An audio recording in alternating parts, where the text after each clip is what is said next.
Hello viewers, I am Mahantesh Bhapri. Welcome to this video, dear teachers, friends and students. Still, if you are watching this video for the first time, please subscribe our channel and get connected with the world of learning easily at your home. Are you ready, dear children? So today I have brought before you a new poem that is prescribed or selected for study 10th class English first language learners. So have you got any curiosity which poem have I brought? See, name of the poem is To a Pair of Sarus Cranes. To a Pair of Sarus Cranes. It's written by Manmohan Singh. It's written by Manmohan Singh. It's a very symbolic and it's a it's a very nice poem which can tell us so many things, though the poem is very short, but it can tell us so many things. So let's learn. So before we start this present poem, let's study about the poet Manmohan Singh. Dear children, please open your textbook, page number 91. Are you ready, dear children? Note on the poet. Manmohan Singh, an officer of the Indian Administrative Service, is a contemporary poet. So Manmohan Singh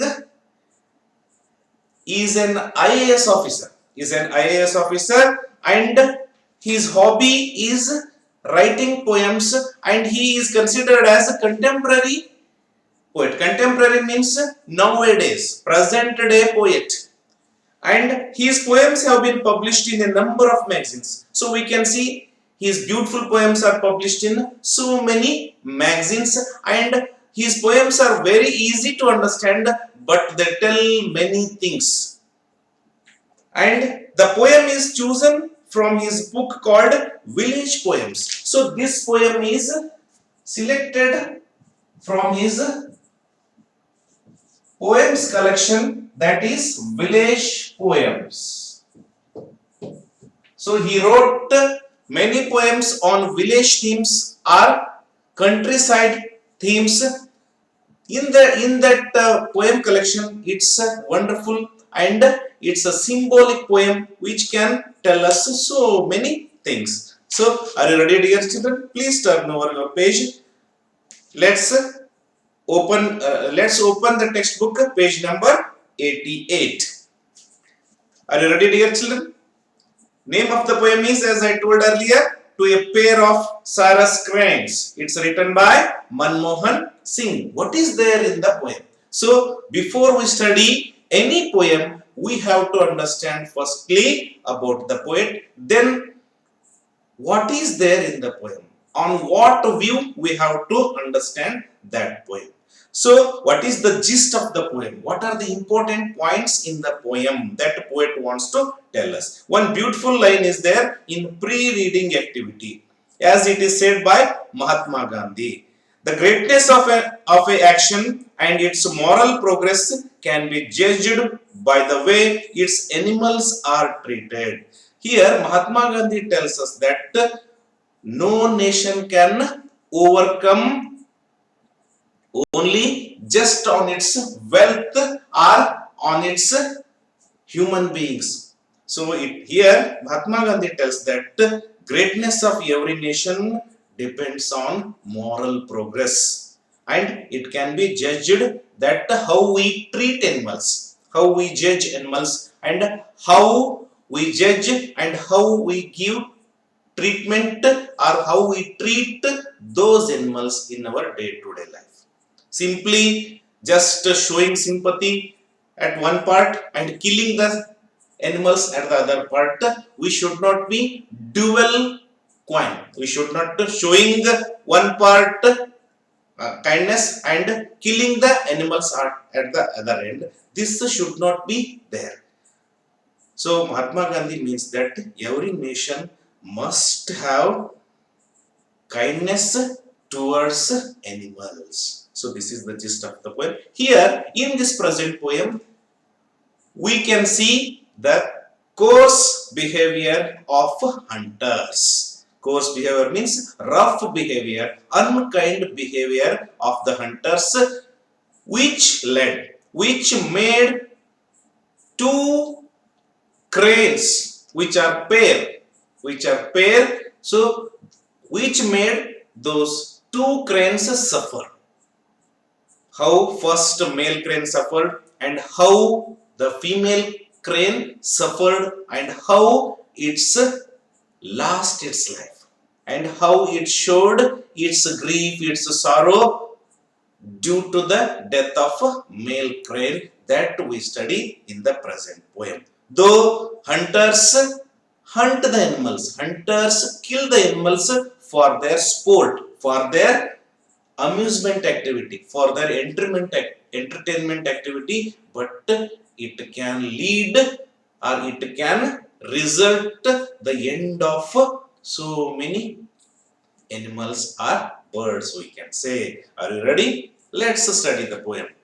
The male was shot as he necked to pull the reluctant sun out from the rim of horizon. She flew crying as he was picked up by hands and jaws, and a proud neck was humbled to lie like dirty linen in a coarse washing bag.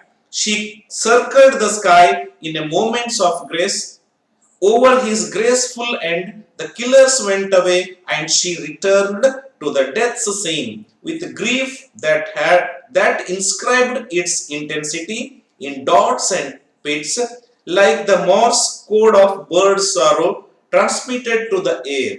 With her beak, she kissed a few feathers, picked the ones that wind had not taken away, and sat to hatch the blood-stained feathers into a toddling chick. A wave of seas she had seen came to her from far away and carried her to him. She went away beyond Hume's words, beyond the legends, fables of human love. See, it's a very heart-touching poem.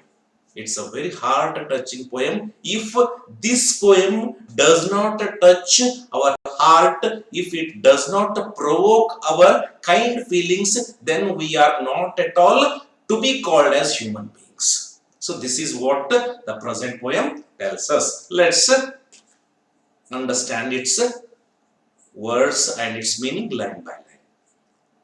As in the sunrise, how the scene was, it's a beautiful scene. Sun was getting rise, just it's a moment of sunrise. Then how was the crane? Pair means here, what is the meaning of pair? Pair means two. Two cranes are there. One is male, other is female. So they are enjoying their life and they are just beautifully flying. They are playing. They are enjoying their morning time.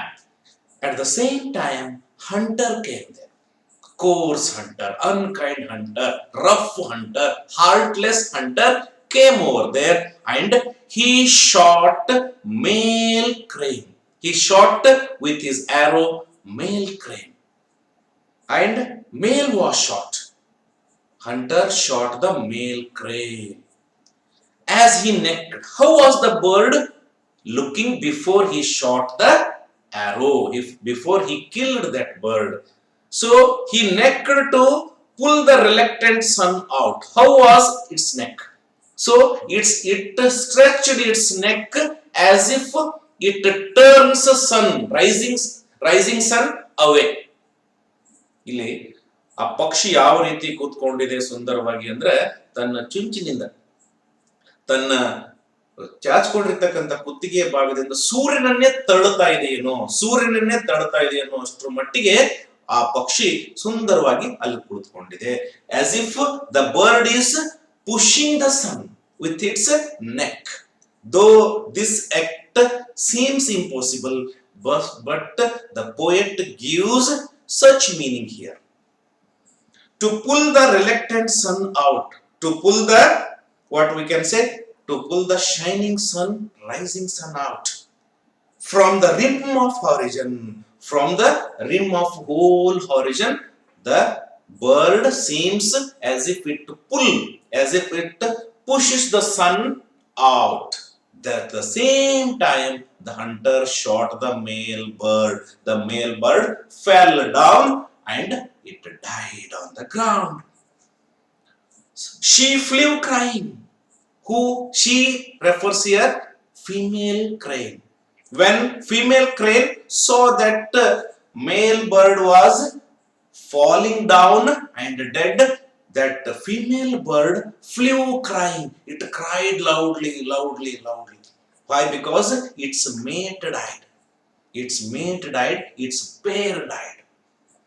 As he was picked up hands and jaws, the hunter was heartless. The hunter was coarse. Hunter was unkind. He picked that bird by hands and jaws. Its hands and jaws.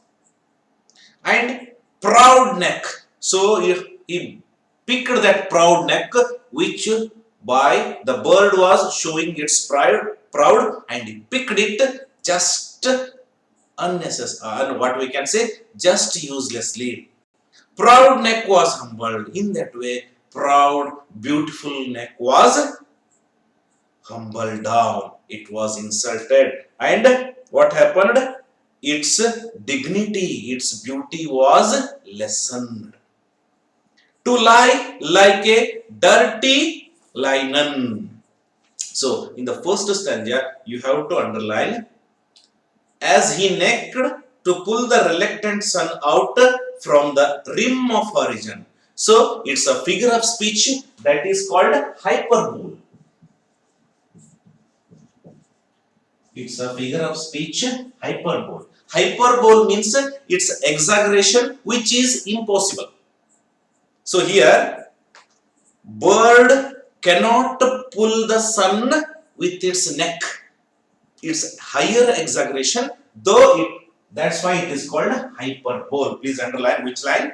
As he necked to pull the reluctant sun out from the rim of horizon. It's a hyperbole. Students, such sentences are asked in the examination. You have to tell, you have to recognize which figure of speech it comes under. It's a hyperbole, higher exaggeration, higher praise, which is impossible. And a proud neck was humbled to lie like a dirty linen in a coarse washing bag. How that hunter, coarse hunter, heartless hunter, unkind hunter, put that beautiful neck into dirty linen washing bag. His bag was dirty and it was linen which he put that. Please underline, to lie like a dirty linen in a coarse washing bag. Now tell me, dear children, which figures of speech is it? I'll give you a hint. Using like and as. Now tell, yes, you are right, it's a simile. Whenever in the sentence you find like, as, so as in the sentence, when two similar things are compared with like, as, so as, then you must consider it's a simile. So here, bird's proud neck is lie just like dirty linen in the back. It's such thing is compared. Okay. She circled the sky. So that female bird did not dare to come down. If it dared to come down, certainly that hunter shot it and it also died. So it circled in the sky. It flew in the sky like a circle. In the moments of grace. So it is watching every moment and it had a great sorrow. It was in a helpless condition. It could not do anything. Over his disgraceful end. Over his means here his mates. His means here his friend crane, or it's a pair crane. It's a male crane met with a disgraceful end, met with unfortunate end. The killers went away, the hunters went away, and she returned to death's scene. So that she means here female crane came down. It returned to death scene means where death that male crane dead. That crane came to that place. To death scene with grief. Grief means deep sorrow. So the bird was crying loudly and it showed grief. Inscribed its intensity. Inscribed means, please note down, cut words in something. So it cannot express its sorrow. So it cried, short, long, it cried like this.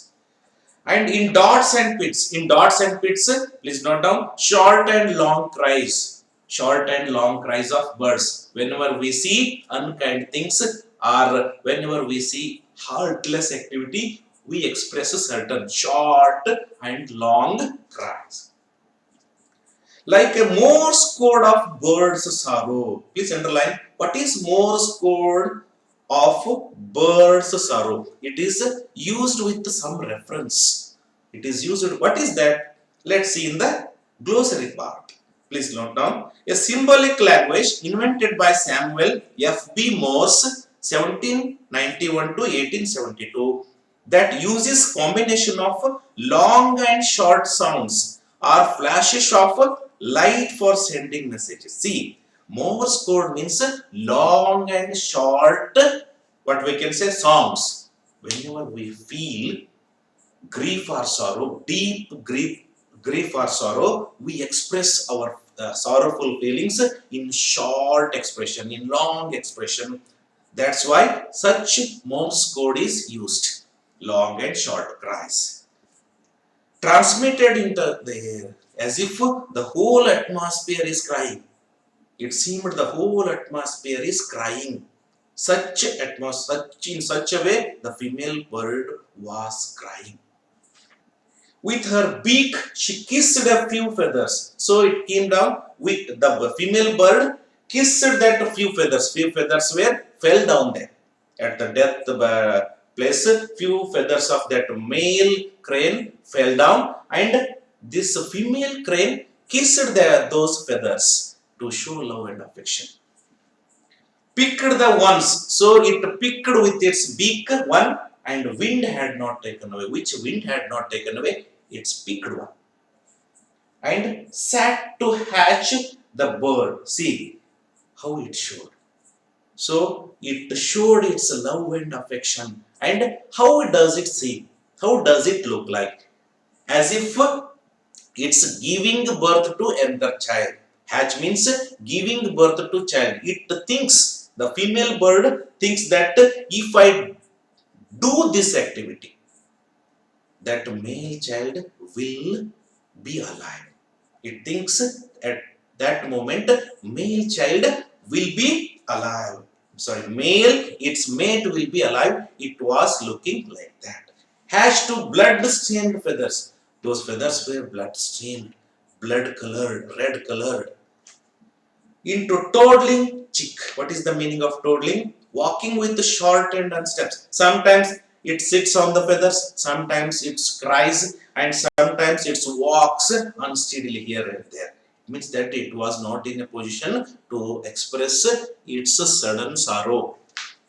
A wave of seas. In that way, the female bird suffered a lot, cried a lot, showed its anger, showed its fear, showed its sorrow, and day by day, its health was getting worse and worse.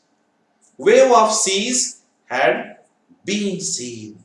See, it's a symbolic. There is no sea at all. It's a symbolic. A wave of seas she had never seen. So such a wave of sorrows the bird had not seen.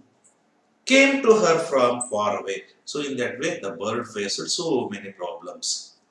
And carried her to him one day. The bird died. First male bird was shot, it died. Then after some days, some time, the female bird also died. She went away beyond human's words. How did that female bird went away from this earth? How did it pass away from the earth? It's just like a sublimic. It's just like a great word. How Hume's words, let's understand what is Hume's words. They certainly pair for life. Who are certainly pair for life?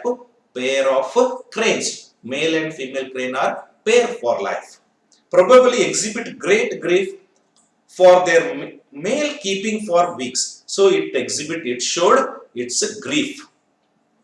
About locality where their partner was killed, calling constantly. I have actually known the widowed bird to pine away. So now that the female bird was widowed bird and it showed its own sorrow and died.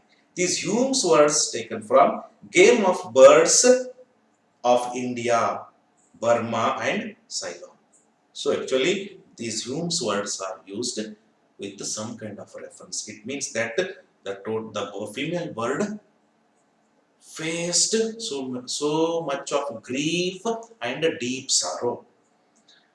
And beyond legends, no legend, no great book can explain this that female sorrow, female bird's sorrow. It's beyond. No legend can explain. No fables of human life can explain, can hold such grief it faced. Such a great bird it was. So in this way, the poem ends. So what is there in the poem? It means that whenever we kill birds and animals for our sport or an entertainment activity or amusement activity, but its family is there, its mate is there, its children are there, they face so many problems that we have to understand. We should not kill birds and animals. We have to be very sympathetic. We have to be very kind towards birds, animals, and even weak, weak and old people also. We have to show our sympathy and kindness to everyone. We have to understand their feelings. We have to be very kind towards others. This is the main gist of the poem that we can understand easily. The poem is very simple and we have to understand simply. And two figures of speech are used, hyperbole and simile, and which line I have made you to underline. So this is what question answers are very simple and you can easily write. And just to read this poem once or twice and watch our videos once or twice, you can easily understand the poem. And this poem can be asked for 3 marks or 4 marks questions, and even 2 marks questions can be asked on this poem. So dear children, please read and share my videos to your friends and students so that they can easily understand this poem in these COVID-19 crucial days. Let the learning be common to all who are staying at their home. So please share our videos so that they can all can learn easily. So thank you everyone for watching this video, and still if you have not subscribed our channel, please subscribe and share our videos. Subscribe and get connected with the world of learning. So thank you very much. Let's meet in the next video. Till then, take care.